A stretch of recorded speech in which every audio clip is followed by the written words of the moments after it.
పిండి అంత చల్లి చల్లి ఆరబెట్టినాది తల్లి తల్లి ఆవ పిండి అంత చల్లి చల్లి ఆరబెట్టినాది తల్లి తల్లి గండు పిల్లి ధూళి గట్టిగెగిరస్తే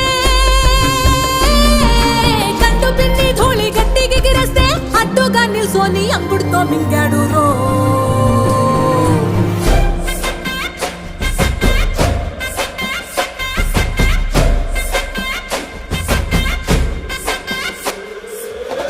కూతలు గోర చప్పుళ్ళు ఆవకాయ తంతు జరగతుంటే మెంతులేసే నందలోనే పిట్టలెల్ల కొట్టినాడు కథ ఎత్తి ఉప్పు డొంక దిష్టి బొమ్మ పచ్చడొంక చూసి దిష్టి పెడితే వెల్లుల్లి రప్పల్ల చెప్పలిర్సి నూనె తిండినాడు రో గుండెత్తి